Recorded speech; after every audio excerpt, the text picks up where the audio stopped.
Hello friends, now we start our second semester first chapter, unit first, that is vector analysis, and we start the part first. In this part first we see the scalars. Already all of you know that what is the meaning of scalars. Next, vectors, scalar field and vector field. So these are the few different points that we see in this part first of unit first, vector analysis.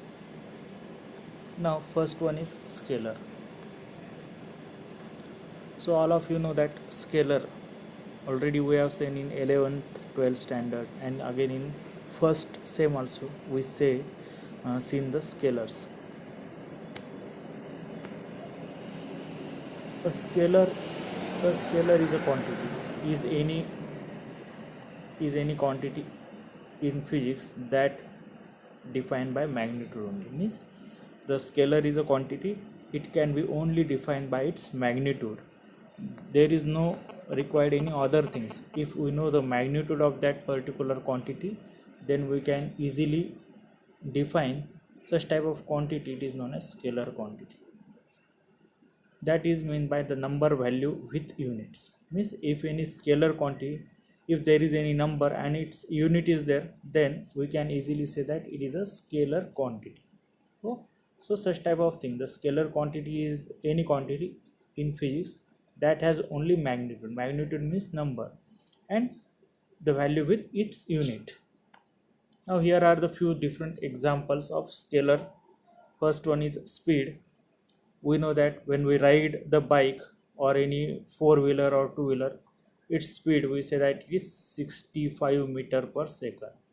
So for each second, the two-wheeler or four-wheeler, it can be moved 65 meter. So this is the speed. It is a scalar quantity, and this 65 is the number magnitude, and m by s, that is meter per second, is the unit. Next one is distance.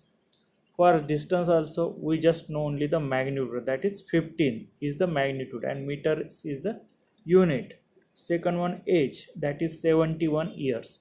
So here also we only require the number, that is 71, and years is its magnitude. Means it here we say that time period or time is the one of the thing in which we can measure age. So years, we say that the small quantity, a small unit is second, minute, hours, days. Next one is week, next month, and years. So 71 years, here we say that here is a time quantity. Okay, so such type of things we can say that it is a scalar quantity. Now we see the next, vector.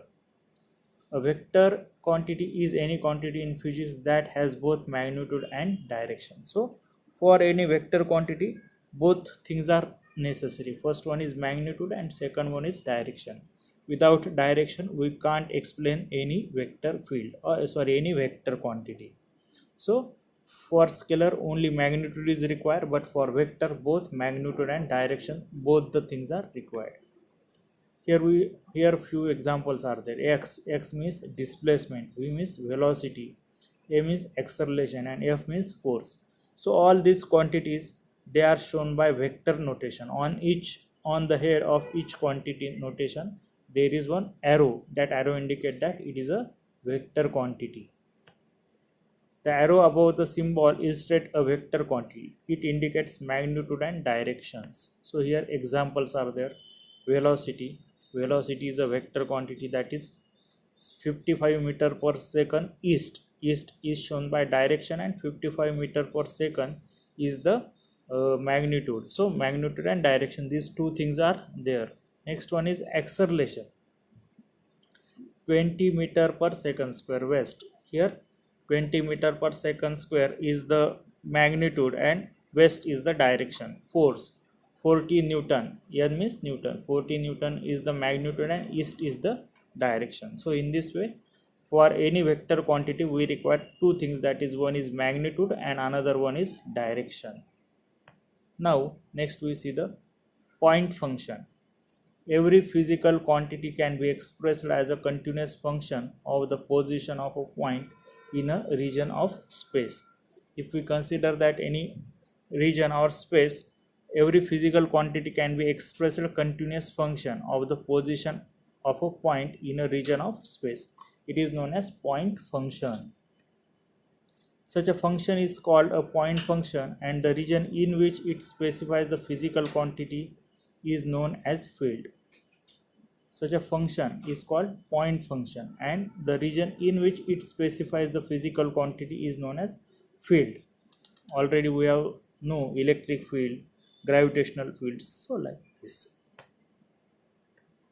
Now fields are classified in two groups.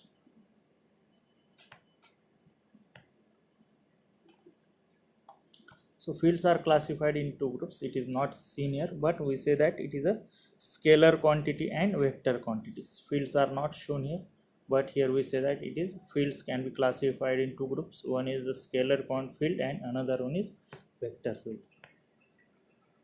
Scalar field.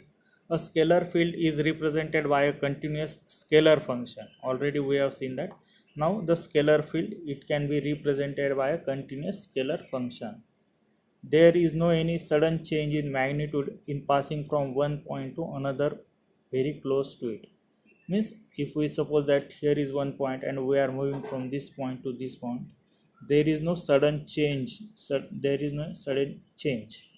So such type of magnitude means here we say that here pressure is same, and if we moving like this, here also the pressure is same, or at this point and at this point the temperatures are same.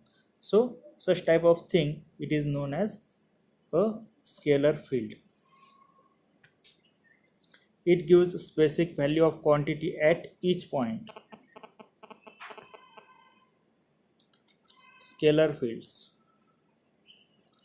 Temperature field. This is the one example of temperature field. Now here shown the map of current temperature of the world. Different countries are there, and the temperature is there. So there is no much more changes in the temperature. Somewhere is 77, somewhere is 72, 68, 67, like this. So such type of field, it is known as temperature field. Means from one point to we move another point, there is no sudden change in temperature. Means there is no large difference between temperature. So such type of field, it is known as temperature field. Height of a mountain, a scalar field. Here we consider that mountain, and in this way the height of the mountain can be increases, or here we say that side view. In this way the height of the mountain can be increases. So there is no any sudden change in the mountain. Means here some difference height is there, here is some height, here is difference height.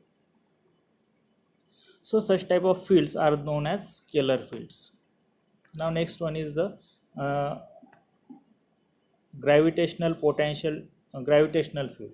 A gravitational potential due to the point mass of mass distribution, that is gravitational potential field. Here it is shown by a point mass, and from each direction the gravitational force is act on it. Means towards that mass the forces are acting. So such type of thing, it is known as gravitational potential field. Next one is the electrostatic potential due to a point charge or charge distribution, that is known as electrostatic potential field. Here it is the charge, and here we say that 100 volt, here we say that 600 volt, here we say that the 400 volt. So in this way we say that their field lines are there. So here also they are all equipotentials are there. Means on this point all are equipotentials of 400 volt, here all are equipotentials of 600 volt, here all are equipotential of 100 volt. So on each circle, if we consider the temperature or voltage, they are same. Here also we can consider that the force due to this point mass on this circumference of a circle, it is same. So such type of field, it is known as gravitational field. Here it is known as electrostatic potential field. Now next point, vector field. A vector field is represented by a vector function, a continuous vector. At any point is specified by a vector of defined magnitude and direction, both of which change continuously from one point to another point throughout the region of the field. Means here the magnitude and direction both of which change continuously. There is, in case of scalar field, there is no change. Here we say that there is change in magnitude as well as direction. So such type of field, it is known as vector field. Now vector field, we see the examples. A vector field is one where the quantity in space is represented by both magnitude and direction, that is by vectors. A vector field bears a close relationship to the contours line of constant potential energies. Imagine rain on the mountain. Vectors are also streamlines. Water running down the mountain will follow these streamlines. Means if we consider any mountain and rain is falling on that mountain, so the water can be moving in different direction with different speed. So such type of field, it is known as vector field. Here the example, side view is there. So here in this direction water is going, in this direction is going, in this direction. So the velocity of water, we say that, is different. So such type of field, it is known as vector field. Vector field due to gravity. Here the example is there. When we consider the force of the earth, gravity in space, the point is everywhere in the direction of the center of the earth, but remember that the strength is different. Means here the strength is different, here the strength is different in this direction. So we say that this is one of the vector field due to the gravity, and it is given by the formula, that is force F equal to gmm upon r square into vector direction r. Here g is the gravitational constant, m is the mass of the earth, small m is the mass of the object, and r square is the distance between that two objects. The velocity at any point within the moving field, that is the velocity field. So this is also vector field. The electric field at a point due to the point charge, that is known as electric strength field. At a given instant, the rate of heat flow, it is also one of the vector quantity. So like this, these are the few examples, that is velocity field, electric field, strength field, and heat flow. So all these are the known as the vector field quantities. In scalar field, there is no sudden change, but in this there is a sudden change in magnitude as well as direction. Okay, thank you.